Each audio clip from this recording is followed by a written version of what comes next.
Morley. So excited to be visiting with you again, my friend. This time we've talked a lot about copper, and I mean we've talked a lot about everything. But this visit, we're gonna dive into raw milk because recently the health department came in and shut us down for selling raw milk for pets consumption. And so, as we have discussed in the past, off camera, raw milk is incredible in your work around copper and minerals and these compounds and how the mitochondria work. It is a fascinating conversation. So, with that, I would love to get your take on raw milk. Is it something that's going to be a liquid white death and kill us all, or does it really have some powerful compounds? Yeah, I will answer your question, or I will speak to your question. But let me tell you a story first. So one of my passions years ago was doing genealogy research, and I spent 18 years actively visiting grave sites, studying um, census records. I mean, I put my heart and soul into it. And as Kismet, I was reading a book about Paul Revere that was very popular probably about 10 years ago, maybe longer. And in the book, they mentioned my 11th great grandfather, and his name was Thomas Robbins. And he was a dairyman up in uh, Lexington, Mass, which is just outside of Boston, and he was a Minuteman. And so on the fateful morning of April 19th, 1775, at 3 o'clock in the morning, he's delivering milk into Boston, and who's walking the other way are the regulars. And they put him in shackles, steal his horse, and this is all written up in this book biography about um, Paul Revere. But at noon, around noon, they let him go, and he ran all the way back to Lexington to be in the battle in the afternoon. The big battle was in the morning, but there was another battle in the afternoon, and he didn't want to miss the afternoon battle. And here's the trick question: how old was Thomas Robbins when all this was happening? My age. I'll be 72 in a week, and he was my age when this happened, and he was a very vital guy. Why do you think he was so vital? Because he was drinking raw milk and eating real food, right? And all of this insanity started with Louis Pasteur, right? And when you really get into the weeds of Louis Pasteur versus Antoine Béchamp, Dr. Béchamp was the most decorated scientist in Europe. He had an MD, two PhDs, one in biology, one in chemistry, just a luminary, arguing with a guy who got his PhD in a 1-year correspondence course. That was Pasteur's education. Like you get on the back of a match, you can become a truck driver, or back then you could become a pharmacist in a year. So this veritable lightweight who had the backing of the money is staring down, arguing with Béchamp, and the argument was particle versus field. The particles are the bugs. The field is the energetic field of the host. And Béchamp was a man way ahead of his time. He understood what was going on. And somehow Pasteur won because he had the backing of money. He had the backing of power. He didn't have, his argument was completely flawed.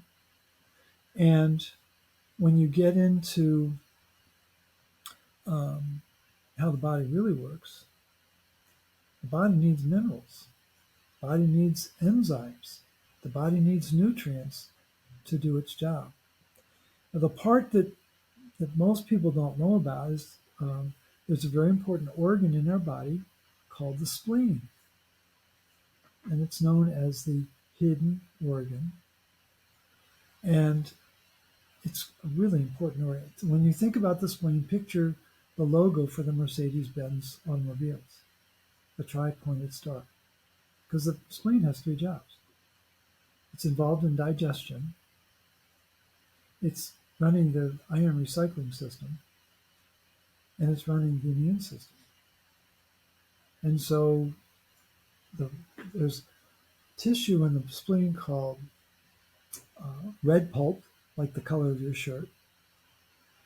There's white pulp, like the color of the banner behind you. And then there's other tissue in the spleen. And what's the white pulp? Well, they're white macrophages. And what are macrophages? Those are the Pac-Men that gobble up the bad guys. They're really important in our body and in our immune system. Incredibly important. What do you think nourishes the white macrophages of the spleen more than any other food on the planet? It would be called real milk. Because what is real milk? It's white macrophages. I mean, it's just the, the absolute insanity of this thing is just it's mind-numbing. And so the liquid that people go to the store to buy it's all it is white liquid. It's been denatured, it's been neutered, it's been nuked to death. Most of that milk has certainly been pasteurized, which is 120 degrees. Much of it's been ultra pasteurized, which is 140 degrees. 140 degrees. And nothing can live, no life form can exist after 140 degrees exposure. So basically, there's no life in the liquid, which is exactly what they want. They want to give people the illusion that they're getting some benefit. And oh, there's a lot of calcium now, and there's a lot of vitamin D, wink, wink. What form of vitamin D is it? It's called vitamin D2, ergocalciferol, and it has the equivalency of fluoride. It's a very toxic substance, and most people don't know that. And so that we've been under this tyranny for almost a century now, telling people that what really happened it was in New York City, as I understand it. They were pasteurizing milk next to breweries, and there was a cross contamination of the fluids, and that's what led to these laws of we've got to stop this process. We can't let this happen. We've got to start pasteurizing the milk because it's going to cause people to get sick. It's like I'd love to see the number of people who actually got sick from drinking unprocessed milk. I don't really like to call it raw milk. I like to call it either unprocessed or real, because raw has a negative connotation. The police use the word raw because they want to instill fear in people, but it's really real milk. It's what Mother Nature intended, and the public is completely ill-informed. They don't understand that there's 50 enzymes that are being killed, not the least of which is the two most important, I think, would be lactoferrin and ceruloplasmin. And why would there be lactoferrin in the milk? Because Mother Nature knows that iron is not the baby's friend, whether it's a baby cow or a baby human. And there is no iron in breast milk. There's a ton of iron in infant formula. And who makes most of the infant formula? Nestle, right? What's the first thing that Nestle does to the water before they put it in the formula? Fluorinate it. They mix it with fluoride. They fluoridate it. So we're getting this dose of fluoride, and then we're getting toxic, absolutely toxic levels of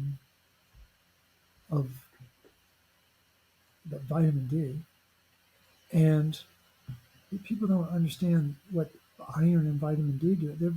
They're not our friend as standalone entities, as standalone nutrients. And and historically, what did unprocessed milk deliver? It delivered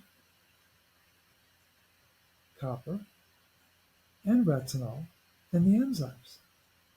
One of my favorite portraits is the picture of the old man. It's probably about my age, old codger that he was, with a white beard, praying. And there's a candle, a glass of milk, and a loaf of bread, and he's saying thanks for his meal.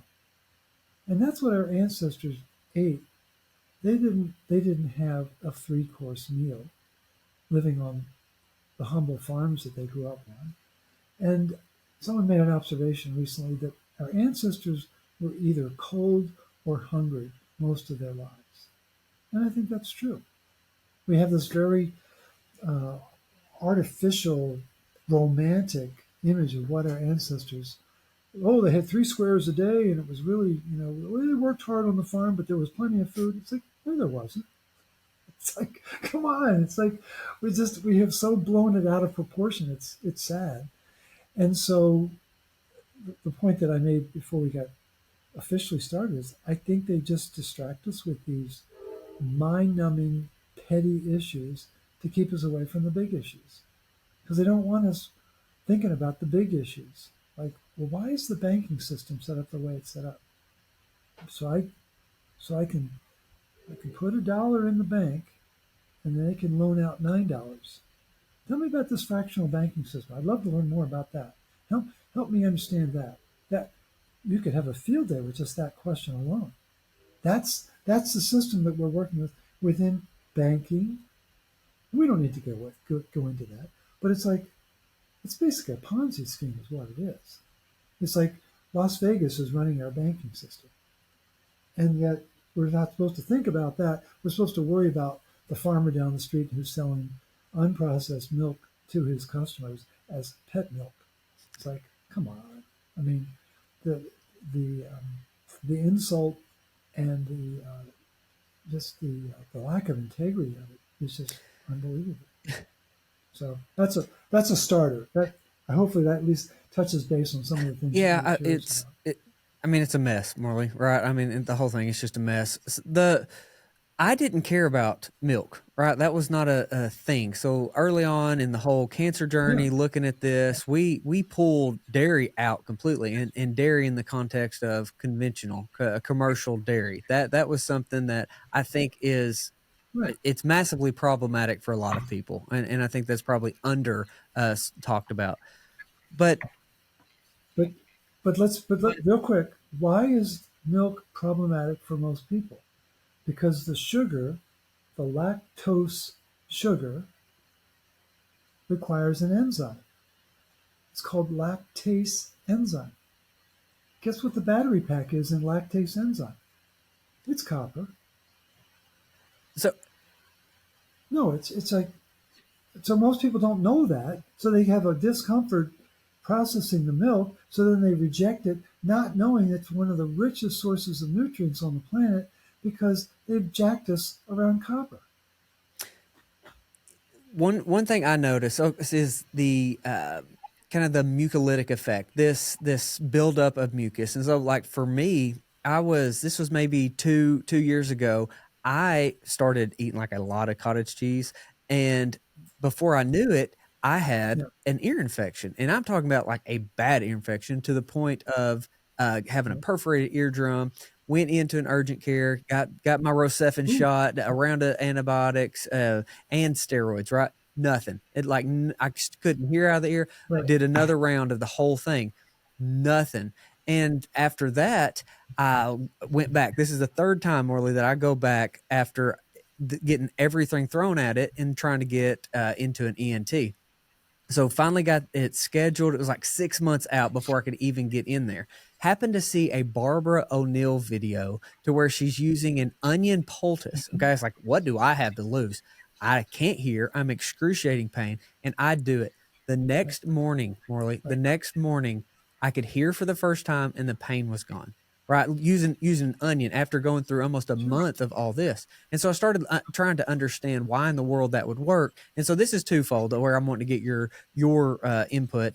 I think there a lot of the sulfur compounds in Correct. the onion are the reason for why it worked. I think there's a lot of science that supports Absolutely. that. So I don't think it's this Sure. woohoo crazy Barbara O'Mill thing that I get attacked for online. No, no, But the no, it's other very side real. of that is the mucus buildup. It was 100% because I was eating cottage cheese. Without a doubt, I know it was. And so that's where I really wanted to pull back on my family having it, but then did not really understand the difference between real milk and the stuff in the store. So like I want your thoughts on all that because I think the woo woo needs to be addressed because I think it's real. I think it's ancestrally appropriate and the knowledge behind it is fascinating. So what are your thoughts on that whole breakdown that I just did? No, you're talking to a guy who was um, born with very severe allergies, and it was actually a pediatrician in South Carolina who figured out that I would be fine eating goat's milk and eggs, and I did for over a year. And what does goat's milk have? Oh yeah, it's got copper. What do eggs have? Ovolactoferrin. Ovo, egg, lactoferrin. What was it doing? Pulling the iron out of my tissue that was reacting to everything that is in my body. Anybody who's sensitive to their environment, especially their food environment, has way too much iron and way too little copper. It is not rocket science. And the immune system doesn't work right. And so then histamines start being given off. What what is the most important way to break down histamines? With a little copper protein called ceruloplasmin.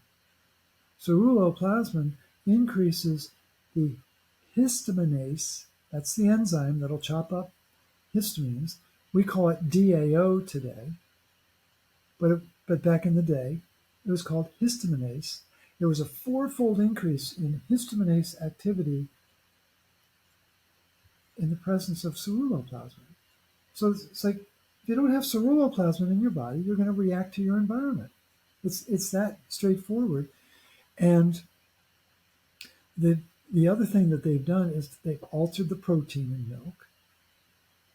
You know, but the people who are really doing well with milk are drinking A2 milk. It's a much cleaner form of protein for the body to break down. And they've started um, the modification of the cow. You think there hasn't been some changes in the last 60 to 80 years to modify it? And it's just people don't realize the manipulation of the food system that have taken place to aggravate our body and make us afraid of our environment, make us afraid. What I used to, when I first started this work, I would start a consult. I'd say, "So, what kind of diet do you have?" And people would go into their litany of, "Well, I'm dairy free and sugar free and wheat free," and I'd say, "What are you eating? Ice?" That's basically what they were eating. That's all they had left because they were afraid of oh my God, what's the um, can't think of the I mean, they just had severe reactions. So I very quickly learned about NAET, naturopod. I'm not pronouncing the doctor's name right, but allergy elimination technique. And she's a very gifted practitioner, probably one of the best educated. Started out as a nurse, then became an acupuncturist, then became an MD, and she's covered her bases. But she developed this allergy elimination technique where you're basically changing the error message that's causing the histamine reaction. And then it's not an issue. And I think people have been triggered to believe that their environment is out to get them. It's all based on fear, all based on control, and that they don't have the natural ability to turn off that reaction. And we do. And we do it by having real food, having more nutrients, more, especially minerals and vitamins in our diet, and manage our stress. And so one of the cornerstones of the RCP is to bring your histamine under control because it will cause reactions. And oxalates was what I was trying to remember. People are so fearful of oxalates. Do you know what their purpose is in a plant? It's a Is it very simple defensive? purpose. It's defensive. It's to block the uptake of iron. Do you think that possibly oxalates might have the exact same function in the body? Maybe. Maybe we should avoid all the iron in our environment. And people don't realize how much iron they have in their diet. The fortified food, the, the, the iron fortification in the supplements that they're taking. And it's just people have been conditioned that they need more iron and be afraid of that copper thing, be afraid of that retinol thing. Vitamin A is it's toxic. And it's like, here we are 4 years after COVID, and people still don't believe that they're out to get us. They're still struggling with it. It's like the whole thing's, come on, come on, it's a head fake, come on, and they can't see it. And I don't know. In my more gracious moments, I think that the Earth is a sentient being. It's a thinking entity, and it's trying to get rid of stupid people. I mean, So I don't know. It's just it's very frustrating for both of us to have a conversation about something that's so natural and so healthy, and we're trying to justify why would the government do this. And it's just well, you're never it going to is solve that. frustrating, and the justification I simply have not been able to find it, and I think there's a lot of hope, especially for Arkansas, with some legislation that's getting changed. But the big thing that I was trying to figure out on the milk is definitely going to be in the regards of cancer, right? Like I didn't know what best to do. This years of looking into this. On active cancer, is it positive? Is it negative? I worry about growth hormones, different things. I just had a lot of questions in that. But as I've gotten more into it, to me, I I see it as an absolute superfood, and we drink about as much as we can get at this Mhm. point. So, can you go a little bit into the mitochondrial effect of the nutrients that's in there? You've laid out some of the copper and iron, but I don't think a lot of people understand that has Mhm. a mitochondrial component that is really, really important. Uh, it's hard to get people to appreciate numbers. A friend of mine told me recently. He said, "Morley, stop talking about big numbers." I said, "What do you mean?" He said, "People know one, two, and a lot." And when I start going off, it's a great comment. But when I start mouthing off about 40 quadrillion mitochondria, so that's 15 zero. That's a billion million, right? That's a lot. It's a lot. And people just like, because if they can't comprehend it, then it can't be important. And that's our defense mechanism. Well, I don't understand that, so I'm just going to pretend it's not important. When in fact it's really important. And I think the most important thing to understand about mitochondria is it's the terminal destination for oxygen and iron. Iron's the waiter carrying the oxygen to the mitochondria. And what's the mitochondria's job? Flip that oxygen into water, two molecules of water. So O2 becomes 2H2O. Happens at complex 4, which is sky blue. Absolutely amazing. It's why we're here on the planet. And it releases energy at that point. So our mitochondria are water wheels, and they're making water all day long. And people who feel they need to drink water all day long don't have very good mitochondria because they're not working right. You hydrate from within. You don't drink gallons of water every day. It doesn't work that way. And when the mitochondria are not working right and they're not functioning as water wheels, they become ferrous wheels because the iron gets stuck. And ferrous iron is a very reactive form of iron. And so it's a play on words. Ferris wheel, not the French inventor of the Ferris wheel, but Ferrous.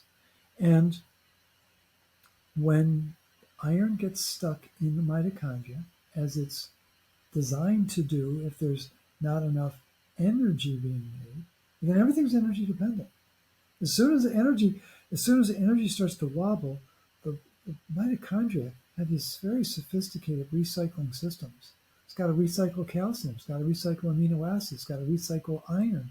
It's got to turn that iron that delivered the oxygen into either iron sulfur clusters to support the overall electron transport chain, or turn it back into heme so it can go back out and hey, go back into some more red blood cells and bring us some more oxygen. The sophistication of the recycling system is mind-boggling. And then you think about the fact that every second of every day, we're turning over 2.5 million red blood cells. We can't even comprehend it. 2.5 million red blood cells. And if you knew how much iron, there's 1 billion atoms of iron in one red blood cell. It's like there's a wow factor to it. And the mitochondria, do you think they're all working exactly the same way? No, of course not. And so what happened with you with cottage cheese was the mitochondria in your kidneys started getting whacked out because you didn't have enough copper down there. And they couldn't, the exhaust that was being given off from your inability to digest the cottage cheese created static and smoke in your kidneys, which got expressed in your ear because the Chinese know that the kidneys and the ear are connected in the same way that the liver and the eyes are connected, in the same way that our stomach and our mouth is connected. I mean, it's like, I don't know how they figured that out. Probably took them a few thousand years to figure it out, but they are connected. And you're talking to a guy who used to have ear infections all the time, had antibiotics all the time, and when did all that insanity stop? When I started doing the RCP. And I had copper and minerals in my being. And knock on wood, I haven't had an ear issue in, it's been 15 years. And so the body is designed to make energy. The mitochondria are designed to not just make energy, but to recycle component parts. And that requires energy. And the beauty of the mitochondria is it will sync up with the lysosome, which is a very important recycling center. It will sync up with what's called the endoplasmic reticulum or the trans-Golgi network, which are very important. That's the Chinese laundry, folding the proteins to make sure they're usable. And then they've got to be matured with what? Copper. Ding, ding, ding. Thank you very much. And where's copper hanging out? There's copper centers in the mitochondria, the lysosome, and the trans-Golgi network. But you don't see that on any diagram of the cell. That's taken 15 years of research to piece that together. And so we have this complete childlike, innocent, and ignorant understanding of how the minerals are displayed and stored in our body. I just came across an article recently that referred to the lysosome as another copper storage center. Another copper. Because we're supposed to know that the mitochondria has a little swimming pool in the center, and it's blue for a reason. Anything blue in the body has a relationship to copper. And what's really important to know is that the Russians and Dr. Puchkova in 2005, she identified what the ligand is. So you've got the mineral. It's attached to something called a ligand. Well, the ligand is ceruloplasmin. So there's ceruloplasmin in our mitochondria, making sure that copper is available to support the functions of the mitochondria. Does that kind of change your understanding of the sophistication of the mitochondria? Once you find out that, oh wow, complex 1, 3, 4, and 5 are copper dependent. And yeah, there's this ANT, that's where the adenosine is coming from. Oh yeah, that's copper dependent too. And oh yeah, the cardiolipin, that's where complex, 1, 3, and 4 hang out on cardiolipin, and if copper's not there, it doesn't work right. I mean, it just goes on and on and on. And then we've got people who love to talk about mitochondrial dysfunction.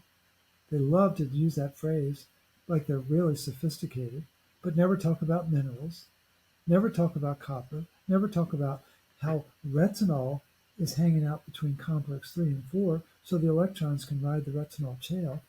And so we have this very pedestrian understanding about how our body works because we're supposed to be worrying about homogenized milk and pasteurizing our milk. It's very sad that we've been corralled into this niche of ignorance because they don't want us knowing how the body really works.